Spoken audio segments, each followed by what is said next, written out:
어제는 4167페이지 4167페이지 6장 12절이면 불량하고 악한 자는 그 행동에 계율한 입을 벌리며 은짓을 하며 발로 뜻을 보이며 손가락질로 알게 하며 그 마음의 패역을 품으며 항상 악을 꾀하여 다툼을 일으키는 자라.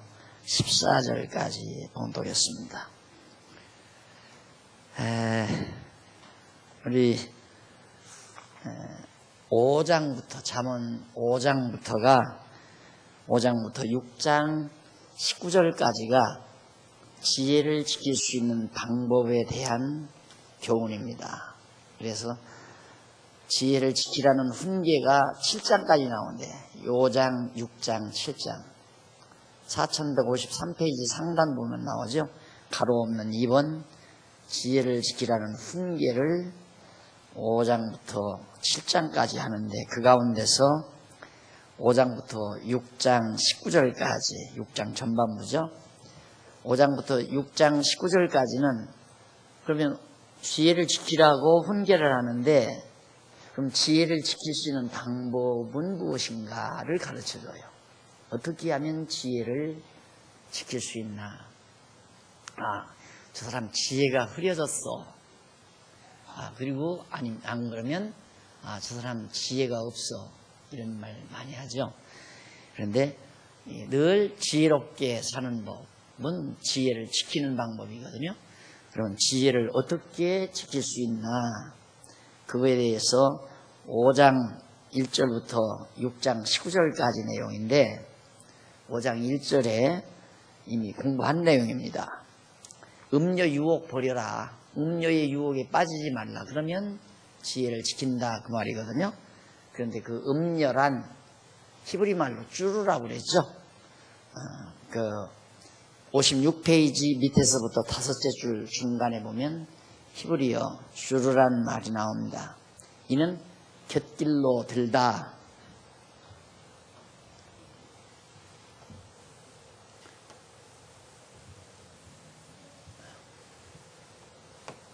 아브라함, 그다음 모세, 그다음 다윗, 그다음 이제 이스라엘 민족의 역사. 그러면 이스라엘은 아브라함부터 시작이 되죠. 아브라함, 모세, 다윗, 그 이후에 왕정기 갈라졌을 때 이게 참 이스라엘 민족사에서는 참 불행한 민족사죠. 인간적으로 볼 때는. 그래서 솔로몬이 이 당시에 솔로몬이 바로 나라가 갈라질 때 남쪽 유다 솔로몬의 뒤를 이어서 왕될 르호보암 아들에게 교훈하는 잠언의 내용이 이제 잠언서라고 그랬죠. 그런데 르호보암에게 솔로몬이 하는 말이 어떻게 하면 지혜를 지키느냐 이거죠.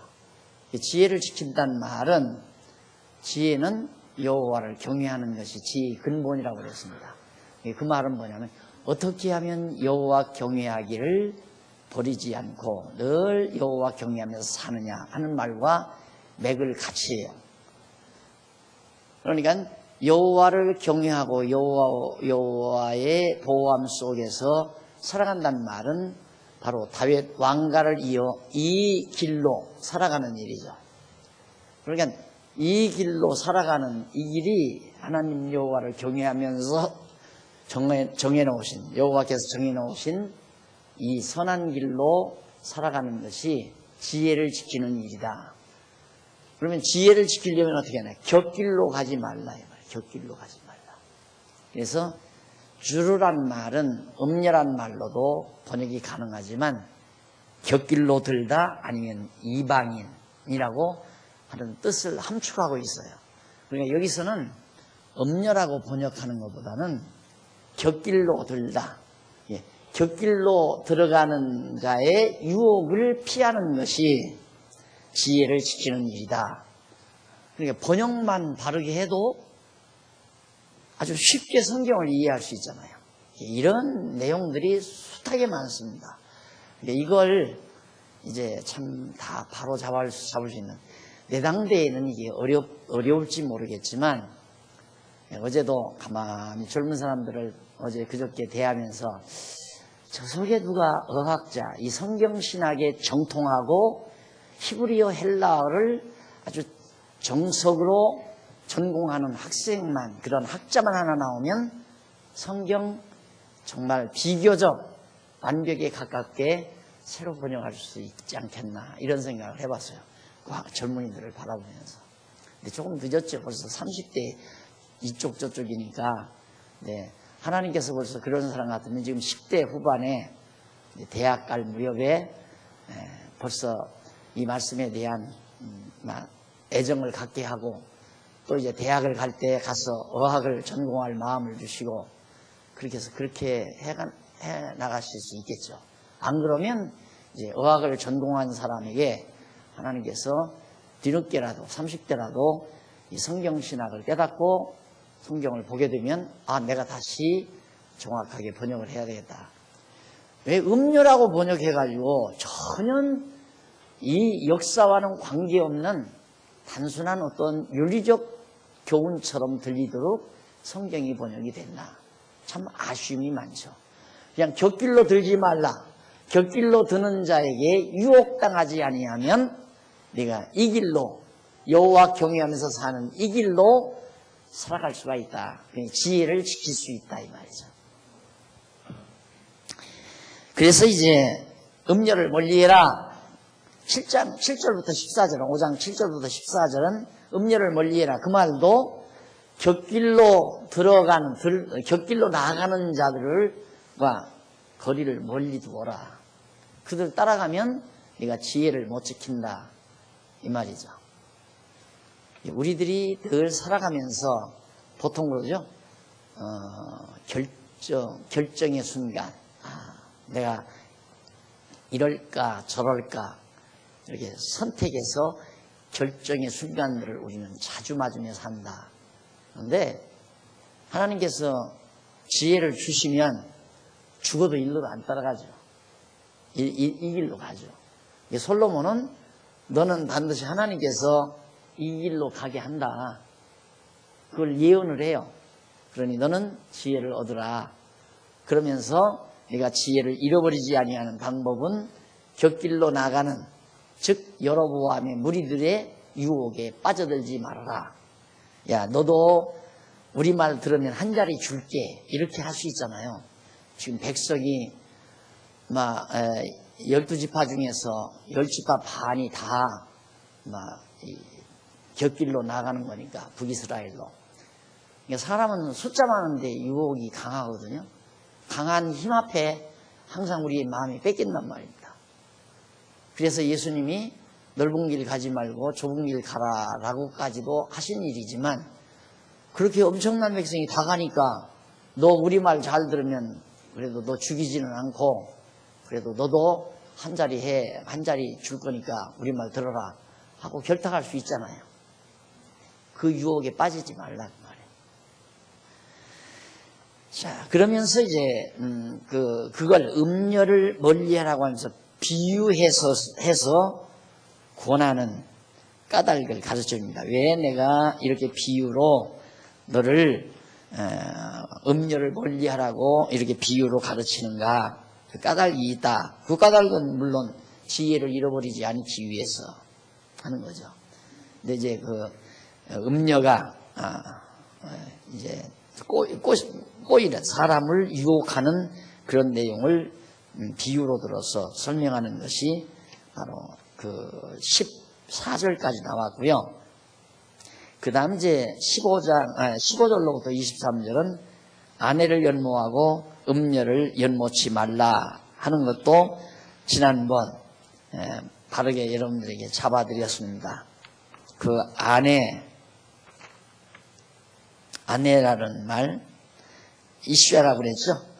4161페이지 위에서 9째 줄 뒷부분에 이슈야, 그 앞부분에 보면 아내라는 말은 히브리 원문으로 이슈야라고 하는데 이는 여자, 모든이라는 뜻으로 번역되기도 하지만 백성이라는 의미로도 번역될 수 있습니다. 따라서 아내는 유다 왕가에 속한 백성을 비유한 것이죠. 여기서 아내, 이것은 유다 왕가에 속한 백성, 여기 백성이에요. 그게 초기부터 다윗 왕가가 세워질 때부터 유다 지파는 함께 한마음 한뜻이 돼서 마치 아내를 얻어서 남편이 처음 초기에 얻는 아내처럼 그렇게 유다 백성들은 유다 왕가, 다윗 왕가와 밀착되어 있다. 그런 얘기죠.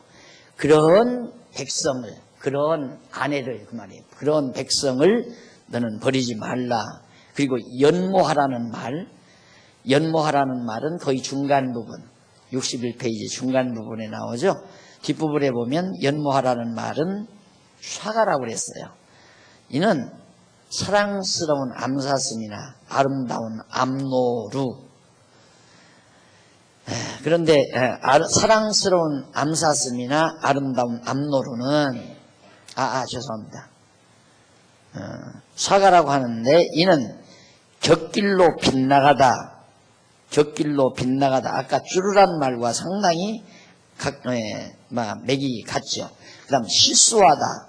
그 다음 황홀케 하다라는 뜻이고, 사랑스러운 암사슴이나 아름다운 암노루, 그 뒤에 본문에 보면 사랑스러운 암노루, 사랑스러운 암사슴 이렇게 나오는데, 이는 여호와께서 언약하신 말씀대로 번성하도록 섭리해 주실 사랑스럽고 아름다운 아주 건강한 언약 백성을 비유적으로 표현한 거죠. 그러니까 쉽게 말하면 남쪽 유다 백성 처음부터 다윗 왕가 세울 때부터 다윗 왕가와는 아주 밀착된 지파니까 이 백성 무시하지 말고, 이 백성 배척하지 말고, 이 백성을 늘 아끼고 사랑해라, 그 말이에요. 그런데 아내를 연모하고 음녀를 연모치 말라, 이런 말로 번역을 해놓은 것을 우리가 그냥 받아들이면 도덕적인 교훈이로구나. 그래서 이제 잠언서를 도덕서라고 얘기하는 거예요. 잠언서를. 아주 정말 큰 교회, 청량리 쪽이 큰 교회 목회하시는 최모 목사님, 뭘로 되셨을 거예요. 지금 실력 좋다고 유명했던 분입니다. 그 양반이 이제 이 잠언서 이런 것들이 바로 기독교 도덕률이다, 기독교의 도덕률이다, 이렇게 이제 보고 설명을 하고 가르쳐 온 거죠. 여러분들이 지금 듣고 있는 강의는 진짜 원액대로, 성경이 말하고자 하는 본래의 원액대로 지금 여러분들이 듣고 계시는 겁니다. 어떻게 하면 너희가 여호와 경외하면서 정하신 뜻대로 살아가는 이 지혜를 버리지 않고 지키겠는가? 그렇게 하는 방법은 이 곁길로 나가는 사람들의 유혹에 빠지지 말고 너와 함께하는 유다 백성을 소중히 여기고 사랑해라, 그 말이에요. 쉽죠? 그렇게 이해하니까. 그런데 그렇게 안 보면 참 도덕적으로 윤리적으로 교훈받을 수밖에 없는 겁니다. 그 다음 6장 1절로 5절은 타인을 위한 담보나 보증에서 벗어나는 방법, 지난 시간에 말했죠. 자, 여기 과거에는 함께 통일왕국 시대는 같이 살았어요. 그런데 일로로 갈 사람들의 보증도 쓰고 담보물도 제패주고 다 했다, 이 말이에요. 그러면 다 당한다, 그 얘기입니다. 빨리 빠져나와라. 담보물도 찾고 보증 쓴 것도 다 해약해버리고.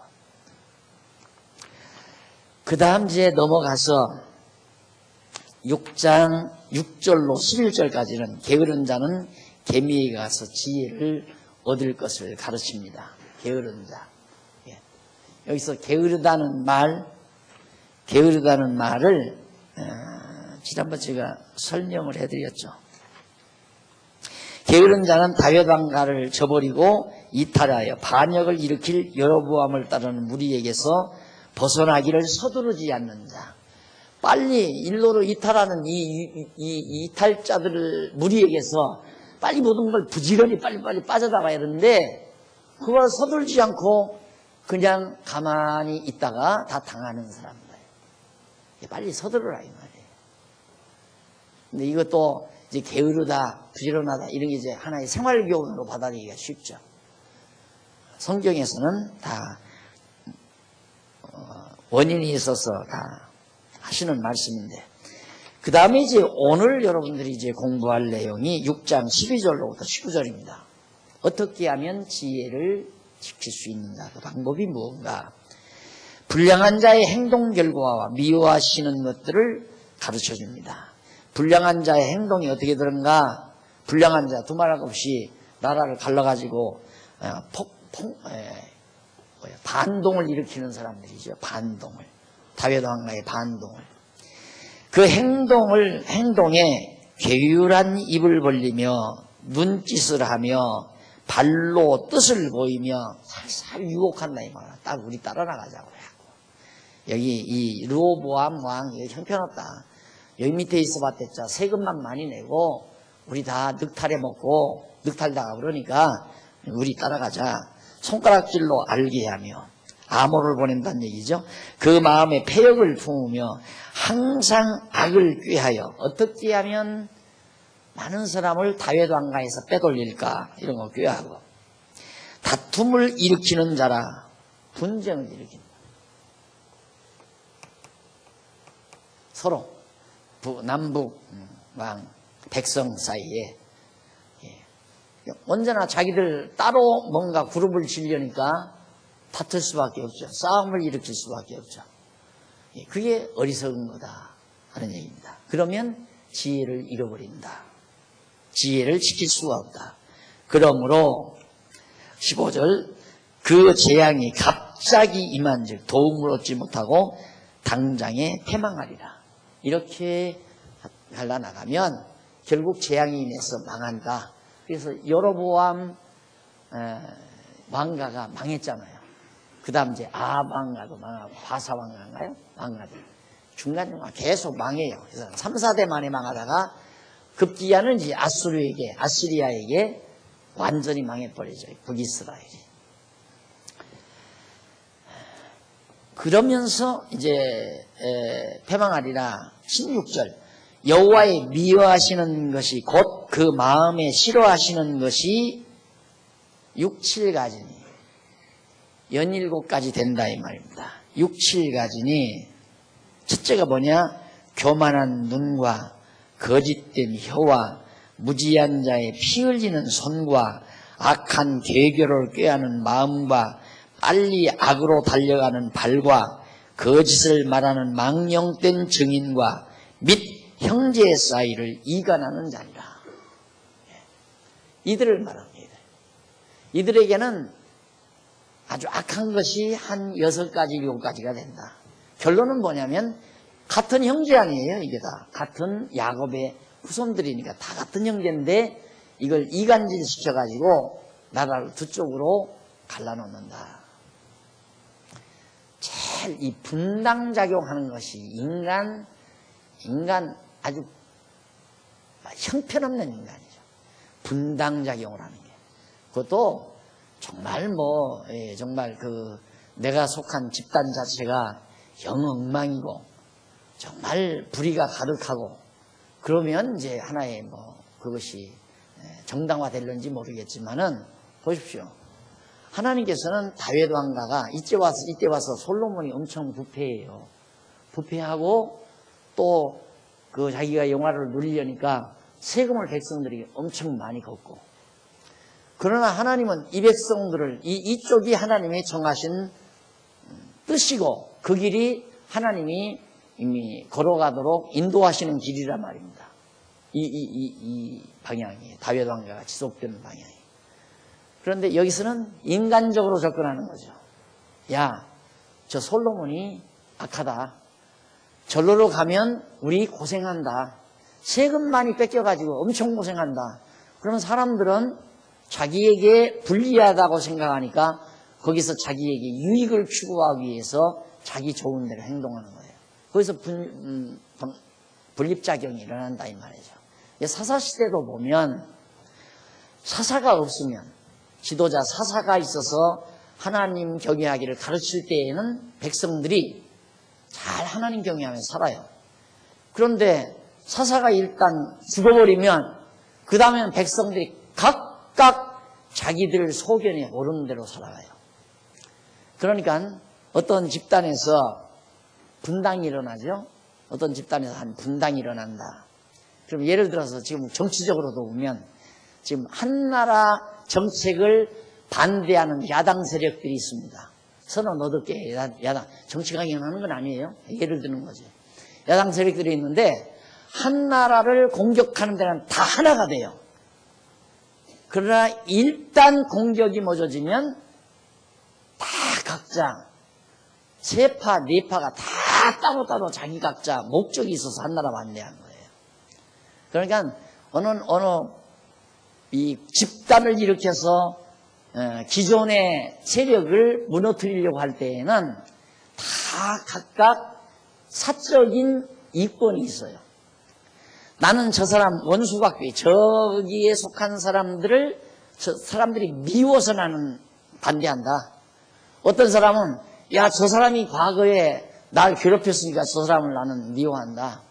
또 어떤 사람은 저 사람들 속에는 정말 자기가 정말 꼭 한번 손을 봐줘야 될 사람이 있어.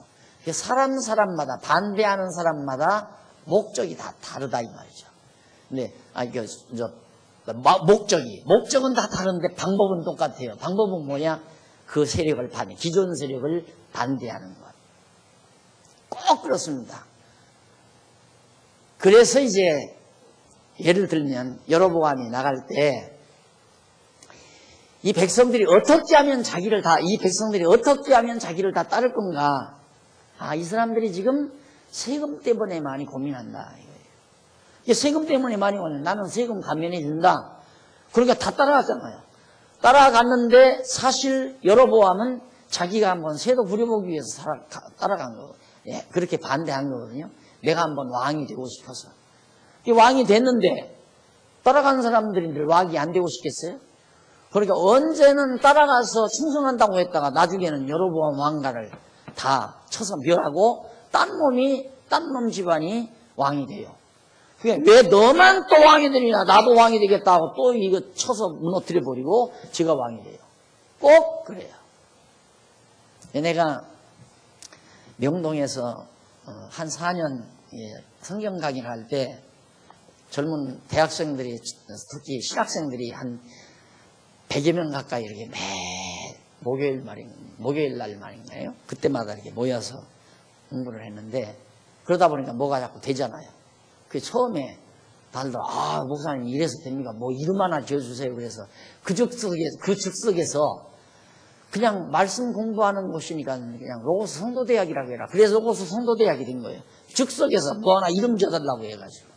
아니, 처음에 이름 지어달라고 해서 처음에는 그냥 말씀이 역사하니까 그냥 말씀운동이라고 해. 그래서 그냥 말씀운동이 된 거고.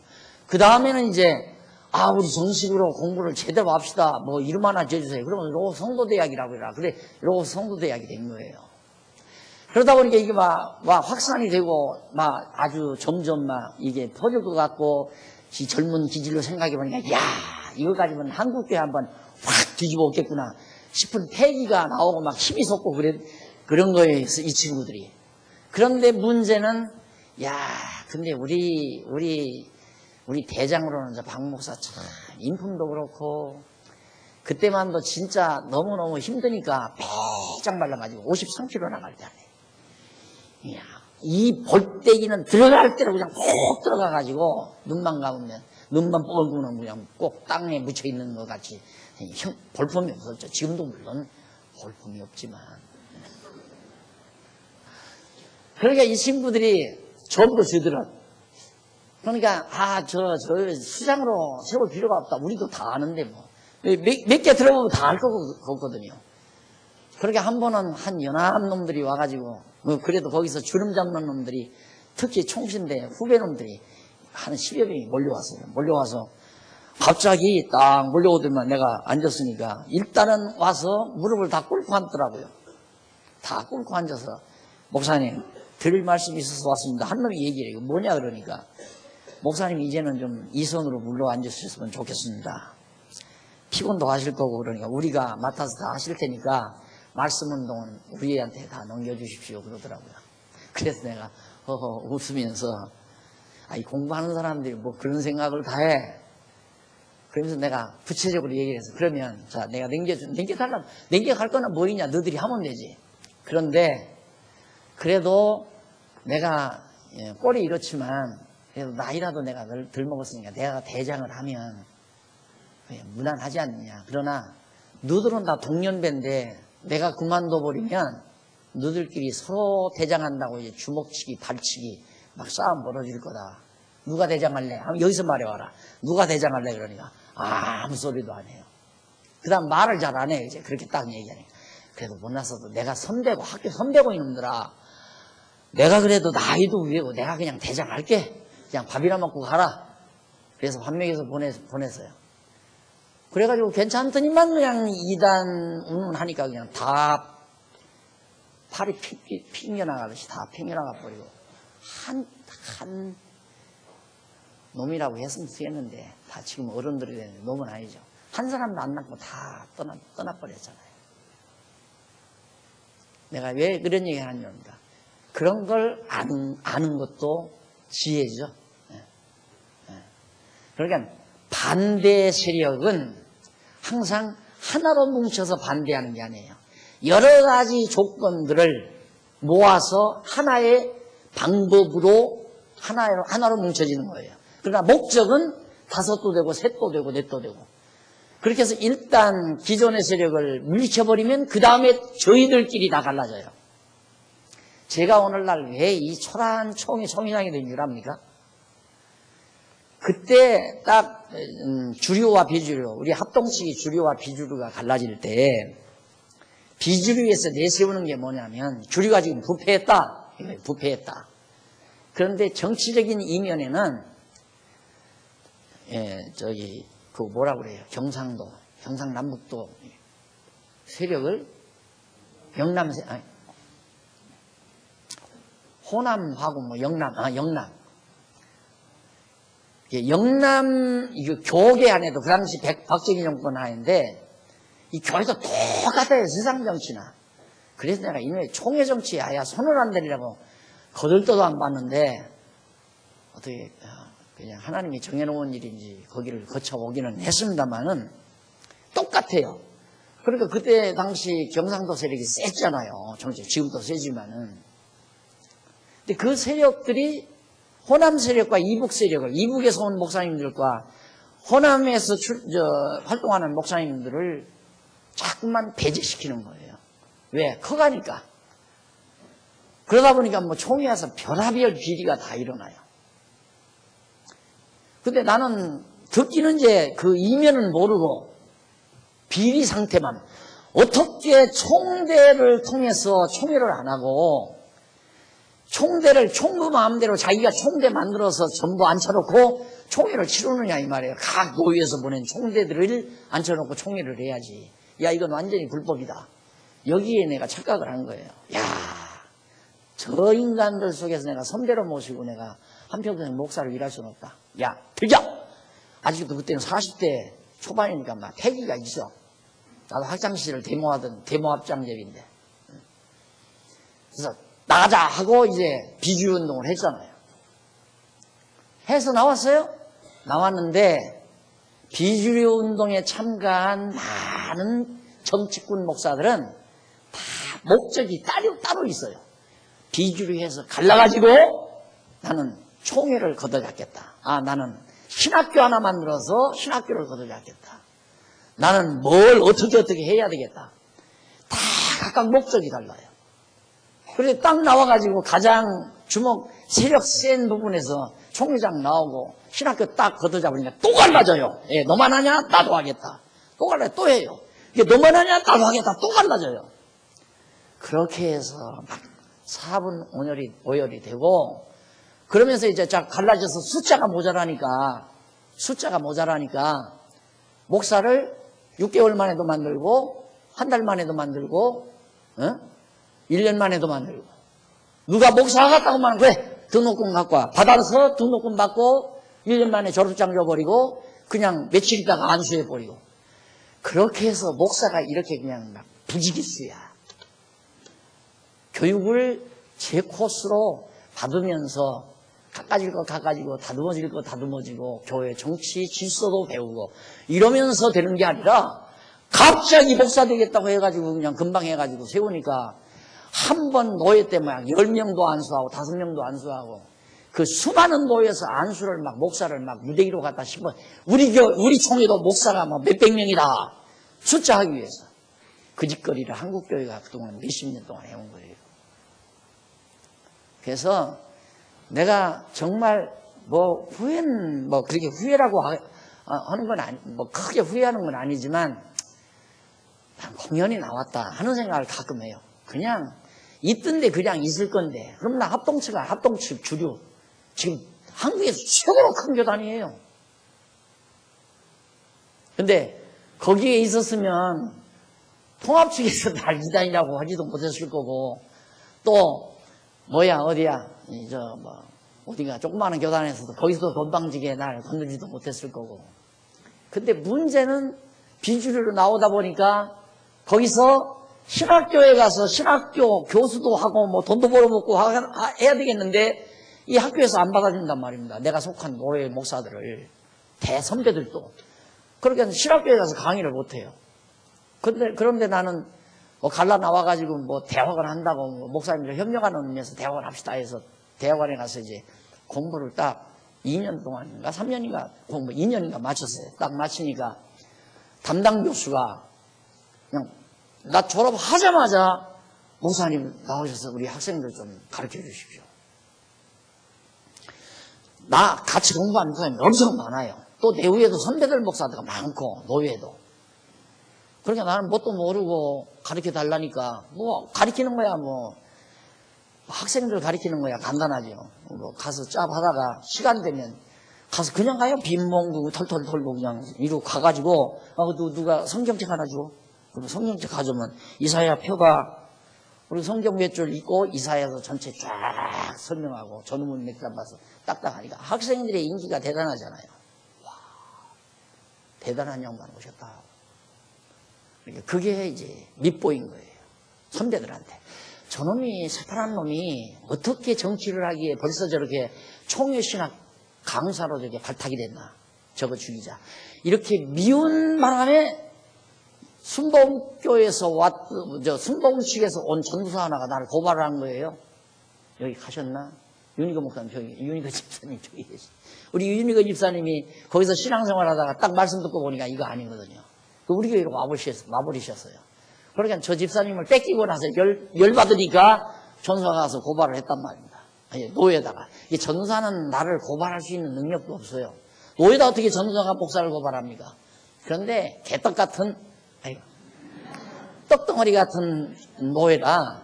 법에 되는 건지 안 되는 건지도 모르고 미운 놈 죽이기 위해서 그냥 힘으로다가 나를 목사 면직을 시켰잖아요. 그래서 그때 에이 더럽다 하고 그때 그만뒀으면 지금 어디서 고구마 심고 강냉이 심고 염소 기르면서 참 거무튀튀하니 그래도 얼굴에 윤기가 번질번질 해가지고 건강하게 잘 살지도 모르죠.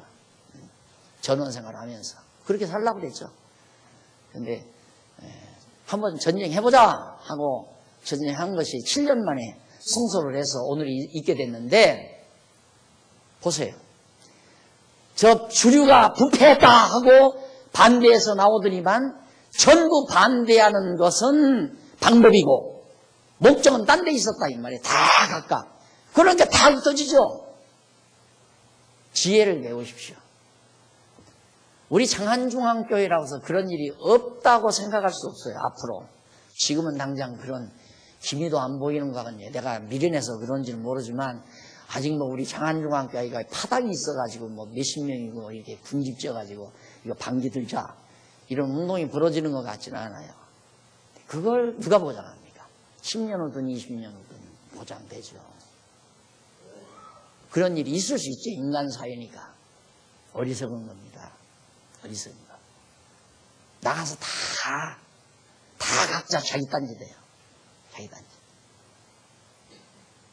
예, 내가 있는, 그러니까 이 말이에요. 다윗 솔로몬이.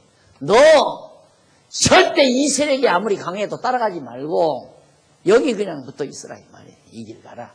그래야 지혜를 지킨다 이 말이거든요. 정말 이리 가더니만 다 서로 죽이고 살리고 난리치다가 아수르에게 완전 패망하잖아요. 안 되는 거예요.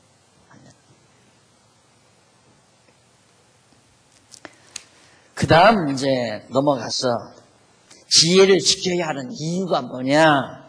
6장 20절로부터 7장까지 나옵니다. 왜 지혜를 지켜야 하는가? 그 까닭이 뭔가? 그 첫째가 6장 20절로 35절로 보면 지혜를 지켜서 음녀의 유혹에 빠지지 말라고. 내가 지혜를 지켜야만이 이 곁길로 가는 자의 유혹에 빠지지 않는다. 뒤바꿔서 얘기하는 거죠. 그러니까 네가 지혜를 지켜야, 지혜가 있어야 따라간다 이 말이에요. 지혜가 없으면 다 따라간다. 박 목사, 저 인간이 장난쳐가지고 내가 장로가 못해서, 저 인간 때문에 내가 교회에서 크지를 못해서, 이런 분들이 있을 수도 있죠. 인간세계니까. 그럼 이제 뭐, 어떤 사람은 박 목사 미워서 이 교회를 그냥 소란 일으키려는 사람도 있고, 어떤 사람은 같이 이 교회를 힘써서 애쓰는 분, 장로님이나 집사님이나 권사님 중에 미운 사람이 있으면 저 인간 미워서 나는 절대 저기야 동료 안 한다. 이렇게 할 수도 있죠. 인간 세상이니까. 그게 지혜가 없는 거다 이 말입니다. 그래서 지혜를 지켜서 음녀의 유혹에 빠지지 말라. 그러니까 음녀의 유혹에 빠지지 않기 위해서는 지혜를 지켜야 한다 하는 얘기죠. 그래서 거기 20절로 24절에 보면 20절로 24절 내 아들아 내 아비의 명령을 지키며 내 어미의 법을 떠나지 말고 그것을 항상 내 마음에 새기며 내 목에 매라. 그것이 너의 다닐 때에 너를 인도하며 너의 잘 때에 너를 보호하여 하며 너를 깰 때에 너로 더불어 말하리니 대저 명령은 등불이요 법은 빛이요 훈계의 책망은 곧 생명의 길이라. 하나님 여호와 경외하는 그런 삶은 이 생명길, 이 사는 길로 가도록 빛이 되어주고 생명이 되어주고. 그러니까 그 말을 아버지 솔로몬 또 어머니 밧세바 죄송합니다. 르호보암의 어머니와 아버지가 늘 교훈이 그거죠. 그러니까 유대인들의 학교는 제일 1단계 학교가 가정학교예요. 선생은 어머니와 아버지죠. 그러니까 성경에서 네 어미와 아버지를 순종하라, 아버지를 공경하라는 말은 선생 공경하라는 말과 맥을 같이 해요. 그래서 우리 어린 시절에도 신앙생활 할 때, 나 어린 시절, 50년 전, 5, 60년 전 가정에서 어렸을 때 신앙기도 받을 때 꼭 그때는 농경사회가 대부분 농사짓고 살았습니다. 가족들이 다 한꺼번에 모이잖아요. 저녁이 되면 반드시 자기 전에 그냥 다 모여요. 가족 빠지면 안 돼요. 다 한 방에 둘러앉혀놓고 아버지가 아랫목에 앉아서 성경 보고 예배를 합니다. 소위 그걸 가정예배라고 그래요. 첫째로는 가정예배, 그 다음에는 구역예배, 그 다음에 이제 교회예배. 이걸 통해서 이제 가르치죠. 그러니까 가정에서 부모가 가르치는 거예요. 신앙지도를. 요즘에는 이제 산업사회가 돼가지고 가족들이 만나기도 힘들고 밥을 한 자리에서 같이 먹기도 힘든 사회니까 가정예배들이 난다는 건 더 어렵고 또 이렇게 다 퍼져서 살기 때문에 구역예배 드리기도 어렵죠. 그러니까 지금 나는 이제 주일날 이렇게 한번 와도 1시간씩, 그러니까 60분씩 2번 가까이 성경을 이렇게 강의해서 여러분들이 가르쳐 드리잖아요. 그러니까 그렇게 했기 때문에 유대인들에게 있어서는 아버지와 어머니가 그대로 선생이었다. 항상 선생이 가르치는 것만 여호와 경외하면서 여호와의 정하신 길, 선한 길, 이 길대로 꼭 따라서 살아라. 어리석은 곁길로 가는 사람들을 따라가지 말라 말이죠. 그리고 이어서 24절로 25절에 보면 24절에서 25절에 보면 이것이 너를 지켜서 악한 계집에게 이방 계집의 혀로 호리는 말에 빠지지 않게 하리라 하는 말이 나와요. 예, 역시 그 여자로 비유해야죠. 이방 여자, 유혹하는 여자, 계집, 이거 다 이걸 얘기하는 거예요. 나쁜 편. 그래서 여기를 내가 뭐라고 그래요? 열어보아 할 때 항상 이거 외우는 방법이 여자 좀 큰가 그죠? 그쪽 유혹받지 말라. 곁길로 가는 사람들. 그 다음 이제 또 그 다음 이제 그 뭐 통간이란 말도 나와요. 자, 음녀로 26절 25절 내 마음에 그 아름다운 색을 탐하지 말며 그 눈꺼풀에 홀리지 말라. 그러면서 26절로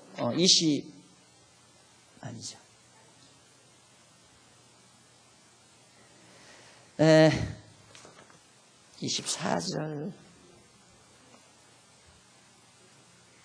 통간이라는 말이 나오잖아요. 24절로 25절에 악한 계집에 이방 계집에 혀로 호리는 말에 빠지지 않게 하리라. 내 마음에 그 아름다운 색을 탐하지 말며 그 눈꺼풀에 홀리지 말라. 음료로 인하여 사람이 한 조각 떡만 남게 됨이며 음란한 계집은 귀한 생명을 사냥함이니라 라고 하는데, 이쪽에 72페이지 밑에서 25절이 아닌가 보네. 네?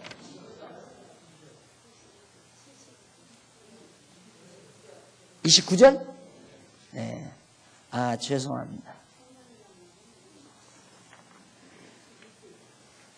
뭐가 이 책이 잘못됐나요? 하여튼 거기 밑에서부터 72페이지 밑에서부터 8째 줄 뒷부분에 보면 그리고 남의 아내와 통간하는 자도 이와 같을 것이라며 그를 만지기만 하는 모든 자도 죄 없게 되지 아니하리라고 가르쳐 주었다.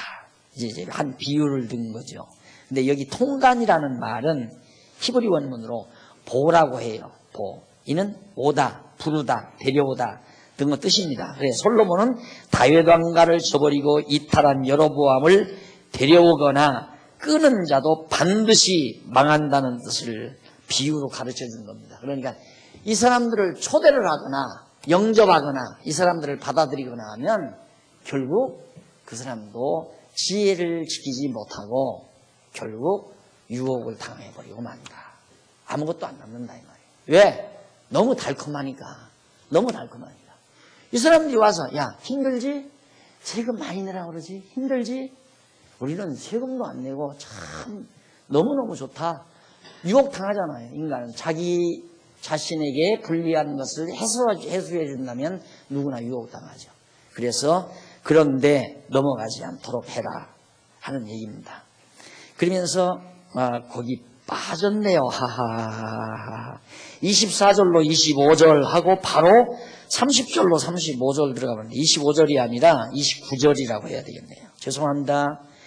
24절로 29절 72페이지 4172페이지 위에서 5째 줄 바꾼데 24절로 25절이 아니라 29절로 바꿔주십시오. 자, 넘어가서 30절로 35절에 보면 거기는 솔로몬이 아들에게 간음하는 자가 당하게 될 결과 뻔하죠. 아무것도 안 남는다. 다 살림탕진하고 끝장난다 그 말이에요. 결국 망한다는 뜻이죠. 다음 시간 우리 7장부터 상고하도록, 7장 1절로부터 5절 계속해서 상고하도록 하고 오늘 강의 여기서 마무리합니다. 기도하십시다. 살아계신 하나님 아버지, 우리를 미련함을 저버리고 지혜롭게 해 주소서. 세상 끝날까지 또 여호와께서 하나님께서 우리의 영혼을 부르는 날까지 여호와 경외하며 사는 참으로 선한 길을 찾아 살아가는 슬기를 우리 모두에게 주시옵소서. 세상이 음녀처럼 우리를 얼마나 유혹하는지 모릅니다. 세상이 너무 달콤하게 보이고 아름답게 보이고 세상 모든 것들이 우리의 눈을 잡아 끄는 일들이 너무너무 많사오나 우리 지혜 잃지 않고 오직 여호와 경외하면서 살아가는 슬기와 지혜를 우리 모두에게 허락해 주시옵소서. 예수님 이름으로 기도드립니다. 아멘.